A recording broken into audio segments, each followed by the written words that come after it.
जवाब देती हूँ। आप पहले सत्संग करो, क्या कह रहे हो? जय गुरु जी। आंटी आंटी मेरा एक क्वेश्चन है, मतलब कि इस जैसे कोई भी हम कोई भी सेवा करते हैं, हमें एक तो थैंक्स करना चाहिए गुरु जी को कि गुरु जी ने हमसे ये सेवा ली है, तो गुरु जी ने हमारे कोई कष्ट इस सेवा में निकाले हैं। बल्कि उल्टा हमें अभिमान होने लग जाता है कि अरे वाह, ये सेवा तो मैंने करी है।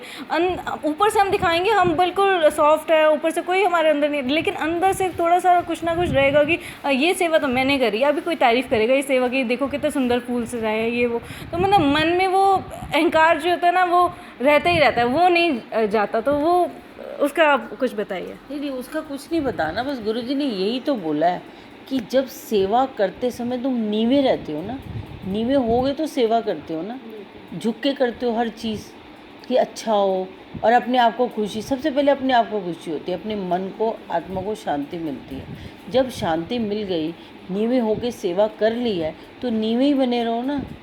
जैसे ही खड़े होते हैं वैसे ही अहंकार हो जाता है। तो उसी के लिए तो हम लंगर खा रहे हैं, सत्संग पे जा रहे हैं, उसी की तो ये प्रैक्टिकल करके बता रहे हैं ना। ऐसे थोड़ी होता है, ऐसे कोई कर ही नहीं सकता। कल भी मैं कहीं गई हुई थी, वहाँ पर ना गायत्री मंत्र की बात हो रही थी, तो गायत्री मंत्र पढ़ते हैं। तो आंटी ने बोला, आंटी किसी की डेथ हुई है, मैं उनके उठाले पे गई थी। उस आंटी ने आर्य समाज में जाकर एक कोई यज्ञ अटेंड किया वहाँ पर, और उस आंटी ने कहा कि आपने जो गायत्री मंत्र का, मतलब पुरोहित जी को बोलती है, जो वर्णन किया है, मैंने आज तक गायत्री मंत्र का इतना सुंदर वर्णन ही नहीं देखा। तो सारी ज़िंदगी लोग जपते रहते हैं लेकिन मीनिंग नहीं पता होता। तो गुरुजी ने क्या बोला, ए जपना तो मेरे नूं दे दियो, तुसी सिर्फ मीनिंग समझो। जिस दिन मीनिंग समझ आ जाएगी ना, उस दिन ज़िंदगी बड़ी आसान हो जाएगी। सेम केमिस्ट्री के फॉर्मूले अगर आप रटोगे तो कोई फ़ायदा नहीं है उसका, अगर आप समझोगे उसको हर जगह यूज़ करके अपना जो भी क्वेश्चन है वो सॉल्व कर सकते हैं। और गुरुजी तो आजकल पता है क्या करते हैं, मैं भी किसी भी सत्संग पे जाती हूँ, सब अपनी अपनी परेशानियाँ बताते हैं, तो गुरुजी मुझे यही बात बोलते हैं कि गुरुजी सिर्फ मुझे यही बात बोलते हैं, I want solution, I want solution. आजकल यही कहते हैं, आई वॉन्ट सोल्यूशन। मैं कह, ये क्या कर रहे हो? कह रहे यही तो जपते हैं, हर जगह यही जपते हैं। आएंगे, सत्संग सुनेंगे, लंगर खाएंगे, सब कुछ करेंगे, सब कुछ बड़े भाव से, लेकिन मत्था टेकते वक्त और जाते समय जब आज्ञा लेते हैं ना, तो मन में यही कहते हैं, I want solution, I want solution. ओम नमो शिवाय करने की बजाय आई वॉन्ट सोल्यूशन। आप बताओ ज़रा, इन दोनों में कितना फ़र्क है? तो कह रहे मैं इनको कैसे बताऊं? ओम नमो शिवाय का मतलब समझो पहले, फिर कभी नहीं कहोगे कि आई वॉन्ट सोल्यूशन। फिर ये गुरुजी कहते हैं, जब आते हैं हर एक का अपनी एक नीड होती है, जितनी भी संगत आती है मंदिर में, मेरे को ये चाहिए, मेरे को ये चाहिए, अपना फॉर्मेट खुद बना कर लाते हैं, फिक्स करके लाते हैं, मुझे ये चीज़ें चाहिए तो मेरी ज़िंदगी सुंदर हो जाए। तो जब आप वो रखते हो अर्जी, और आप जब सेवा करते हो तो आपका ध्यान उसी चीज़ में रहता है जो आपको चाहिए। आपने कभी पलट के ये देखा है कि जो सेवा कर रहे हो उससे गुरु आपको क्या दे रहा है? जो असली मीनिंग है वो खो देते हो, और अपने ही जो फॉर्मेट लेके है उसी के ऊपर चलते रहते हो। तो कहते मैं कैसे समझाऊं, ज़रा चप्पलों के साथ सब कुछ छोड़ के बाहर आओ तो सही, तो मैं बताऊं मैंने तुम्हारे लिए क्या बनाया और क्या देखा है। वो विजन्स दिखाते हैं बड़ी अच्छी अच्छी, बहुत दिखाते हैं कि मैं ये बन गई, मैं डॉक्टर बन गई, मैं पायलट बन गई, तू ये करेगी, तू ये करेगी। गुरुजी कहते हैं जो विजन्स मैंने दिखाई हैं वो तो मैंने तुम्हारे लिए सपने देखे हैं। तुम आते रहो, अपने आप को ज़ीरो करो तो वो सपने पूरे हो जाएंगे। लेकिन तुमने अपने सपने देखे हो, इसलिए मेरे सपने की कदर ही नहीं है, तभी तो शुक्राना करना नहीं आता। क्योंकि वो चीज़ अपने दिमाग से एक बार मिटा के तो देखो, सोचो मत, ज़ीरो होके आओ तो सही, फिर देखो गुरुजी आपको क्या देना चाहते हैं, फिर जो वो देना चाहते हैं उसे पाने की सेवा करो। लेकिन हम क्या करते हैं, हम लोग अपना एक मतलब हमारा हमें ये अचीव करना है गुरुजी के पास, उसके बाद सेवा करते हो, तो वो सेवा उस जो चीज़ आपको चाहिए वो तो आपके लिए लिखी नहीं, तो जो सेवा आप कर रहे हो वो तो बेकार हो गई ना। तो इसलिए बिना मकसद के करके देखो ना, फिर देखो आप कहाँ से कहाँ पहुँच जाओगे।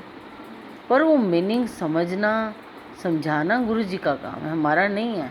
पर गुरु जी का काम तब ना जब हम गुरु जी को बोलें कि आप अपने हिसाब से चलाओ हमारी ज़िंदगी। कोई नहीं चलाता बेटा, सब कहते हैं ये काम हो जाए, ये काम। अब लड़की वाले हैं तो कहते हैं जल्दी से हमारी लड़की की शादी हो जाए। अच्छा, गुरु जी के पास आए हैं, चलो शादी होगी। बाई चांस गुरु जी भी थोड़े से चंट है, सोचते हैं मेरे लगा रहे, चल मैं दी कुड़ी का ब्याह कर देना। लेकिन तूने ये थोड़ी पूछा कि मेरी कुड़ी सुखी रहेगी कि नहीं रहेगी, क्या होगा कि नहीं। तुमने जल्दी से किया, उसके बाद बड़ा सा सत्संग करा दिया, ढिंडोरा पीट दिया। गुरुजी ने मेरी बेटी की शादी कर दी। कमाल के गुरुजी, कमाल के गुरुजी। होता क्या है, आपको देख के और कई लोग आ जाते हैं, कई लोग आते हैं ये विश लेके, इनकी बेटी की शादी हो सकती है तो हमारी भी हो सकती है।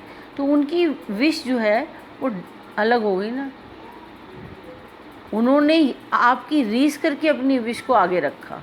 तो उनकी कार किस्मत में शादी नहीं है तो गुरुजी क्या करें, उसके लिए कर्म कटे। सबके कर्म, सबके भाग सेम नहीं होते हैं, सबके अलग अलग होते हैं। अब अगर आप गुरुजी के पीछे छोड़ोगे वो अपने हिसाब से चलेंगे। बस इतना पता मुझे, जो मुझे समझाया है वो बहुत अलग है, जो दुनिया कहती है वो बहुत अलग है। मुझे तो आज तक नहीं समझ में आया कुछ भी। मैं तो लोगों से मिलती नहीं, जहाँ गुरुजी बोल रहे हैं फलाने बंदे को बुलाना है, चाहे वो कहीं भी हो, वो अपने आप मुझे मिल जाता है।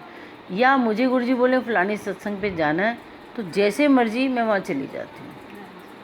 तो मैं जब शुरू में आई थी मुझे बहुत दर्शन होते थे। कई बार आंटियाँ मुझे कहती थी, आंटी हमने देखा था आप ना हमारे घर भोग लगा रहे थे। तो मैं शुरू से ही, मेरे को गुरुजी दिखते थे कि गुरुजी मैंने आके कहते थे झूठ बोल रही, तो पिक्चर देखने चली जा। मैं फिर भी पिक्चर देखने चली भी जाती थी। मैं कहती गुरुजी आपने क्या किया, मुझे सत्संग पे जाना था, सुनना था। अच्छा, मॉल में घुस भी जाती थी, अच्छा कोई संगत के दर्शन करा दो ना प्लीज़, संगत में गुरुजी होते हैं ना। तो गुरुजी मेरे को सर पे हाथ मारते थे, कहते चली हैं गुरु ने 10,000 फिर भी कह रही मैंने संगत में दर्शन करा दो। संगत में दर्शन ज़रूर करो, गुरुजी संगत के रूप में ही आते हैं। जिस दिन आप संगत की इज्जत करने लग जाओगे, मान करने लग जाओगे, तो गुरुजी आपको खुद दर्शन देने लग जाएंगे। जिन्हों बंदियां दी कदर करनी आवे, बंदियां दा मान करना आवे, रब ओदे नाल है। ये बात तो समझी नहीं। दिखते थे, मैं पिक्चर देखने जाती थी बाई गॉड सामने। और मज़े की बात ये है कि जो पिक्चर गुरुजी मुझे बोलते थे देखिया, अगले दिन सुबह किसी न किसी का फ़ोन आ जाता था, आंटी आप, मुझे रात को ड्रीम आया कि आप वो पता नहीं प्रोमिनेंट मॉल में जो कौन सा बसंत कुंज में है, क्या बोलते हैं उसको, वहाँ पर आप मूवी देखने गए थे। मैंने कहा क्यों, आपको कैसे मालूम। कहती मैंने देखा था कि हॉल के बाहर शूज़ पड़े हैं गुरुजी। तो मैं कहती थी ये भगवान, मैंने देखा गुरुजी अंदर हैं, सच देखती थी, लेकिन मुझे कैसे कंफर्म करते थे कि हॉल के बाहर गुरुजी के शूज़ पड़े थे। मैं क्या हाँ जी मुझे गुरुजी ने मैसेज दिया था मूवी देखने के लिए, तो मैं मूवी देखने गई थी। तो कितनी बड़ी बात है। उन्होंने बोला मैं तो अंग संग हूँ, तो मुझे इधर उधर कहाँ ढूंढ रही है। जो मैसेज मैंने दिया है उसमें गुरुजी ज़रूर होते हैं, चाहे वो कैसा भी मैसेज क्यों ना हो, चाहे वो मूवी देखने का हो, चाहे वो खाना खाने का हो, चाहे वो शॉपिंग करने का हो। तो रब हमारे साथ, तो हमें क्या करना है, बस उसको समझना है। हमने कैसे भी समझना है, कब समझेंगे मालूम नहीं, लेकिन समझे भी तब ना जब कर्म कट जाएंगे। तो चुप करके कर्म कटाते रहो और देखो गुरुजी अपने आप सब करेंगे। जय गुरु।